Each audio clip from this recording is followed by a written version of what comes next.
या ठिकाणी जे आहे आपण वर्तुळ या धड्याबद्दल शिकलेलो आहोत, ज्याच्यामध्ये वर्तुळाची त्रिज्या, वर्तुळाचा व्यास, वर्तुळावरील असणाऱ्या जीवा आणि वर्तुळाचे परिघ या सर्व गोष्टी आपण शिकलेलो आहोत। त्याच्यावरच आधारित असणारे काही उदाहरणं आपण आता समजून घेऊयात की काही गोष्टी दिलेल्या असतील आणि त्याच्यावरून आपल्याला बाकीच्या गोष्टी कशा काढायच्या ते आपण या ठिकाणी शिकणार आहोत। ठीक आहे, तर सगळ्यात अगोदर हे जे उदाहरण आहे ते उदाहरण पाहूयात। या उदाहरणामध्ये काय सांगितलेलं आहे, एका वर्तुळाचा व्यास 14 सेंटीमीटर आहे तर त्याचा परिघ काढा।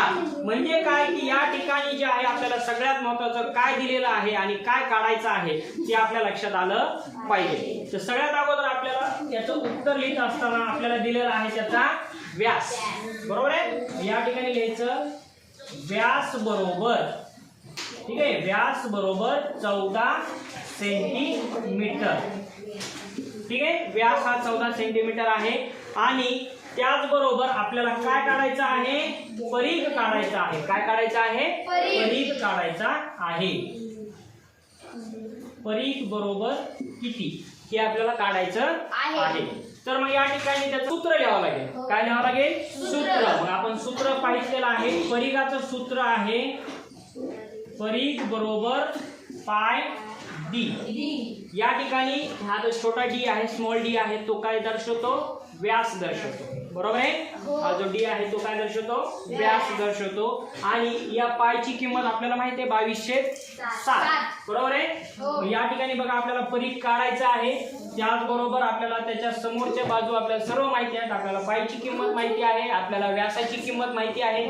तेव्हा सूत्रामध्ये त्या सर्वांच्या किमती, पायची किंमत आहे 22/7 आणि त्याचा व्यास आहे 14, बरोबर आहे। या ठिकाणी बघा 14च्या छेदस्थानी काही नसतं म्हणजे 1 असतं। या ठिकाणी बघितल्यानंतर आपल्या लक्षात येईल की इथं गुणाकार होतोय, या सर्व अंकांमध्ये भागाकार होतोय। गुणाकार आणि भागाकार असल्यामुळे या ठिकाणी अंशाचा गुणाकार अंशासोबत, छेदाचा गुणाकार छेदासोबत करून घ्या। 22 × 14 छेदस्थानी 7 × 1। आपल्या असं लक्षात येतं की 7 न 14 ला भाग जातो, भाग द्या।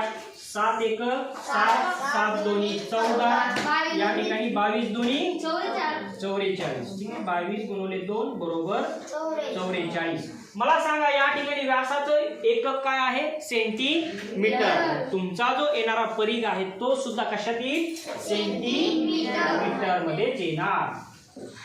समजलं। सगळ्या शेवटी काय लिहिणार, म्हणून 14 सेंटीमीटर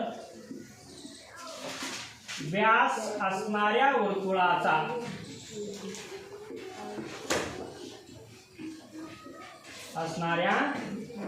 वर्तुळाचा परिघ किती असेल, 44 सेंटीमीटर आहे। झालं, समजलं सर्वांना।